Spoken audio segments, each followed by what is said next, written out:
This is the brand new MINI Roadster, and without further ado, let me show you what it's all about. I'm going to take the roof off. Before I do this though, I've just got to tell you one thing. This test car I'm in is fitted with a manual roof, so I've got to do all the work myself. All UK cars are going to come with a semi-auto one, so that's going to be a case of twisting the handle, pulling a toggle, and the electrics do the rest for you. So let's give this a go. Push it back. Not too bad then.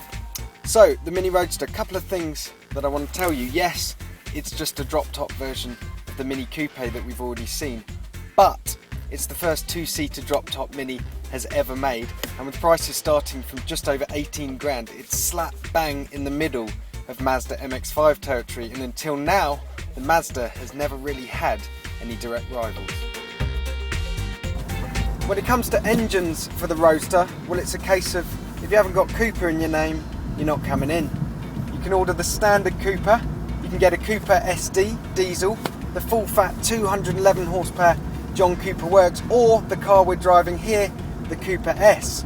Now, between you and me, I think this is the sweet spot in the range between price and performance. You've still got a 1.6 turbo with about 180 horsepower under the hood, and it will cost you just over 20 grand.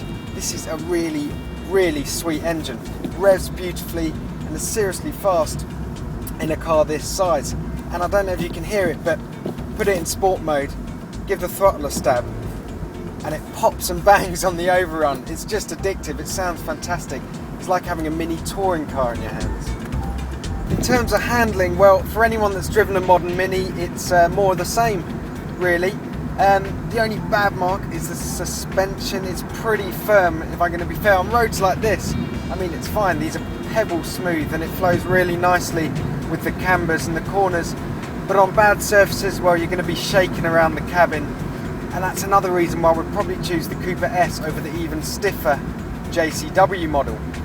The steering, well, that's pin sharp, and despite losing the roof, the chassis feels really stiff. There's no flex or any scuttle shake that's normally associated with convertibles, so you can really chuck it around and it responds immediately to your inputs. I have to say, this car, above all, is just huge amounts of fun. In the end, well, we're going to have to come back to our comparison with the MX-5, and yes, the rear-wheel drive Mazda is still the more purer driver's car, but not by much.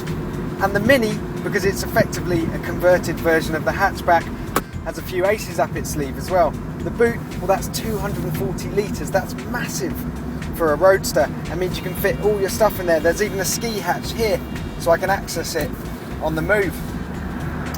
And let's not forget, the Mini has its trump card, that fashionable appeal that just means they fly out the showrooms. And for that, and all the other reasons I've mentioned, I think Mini has got another hit on its hands.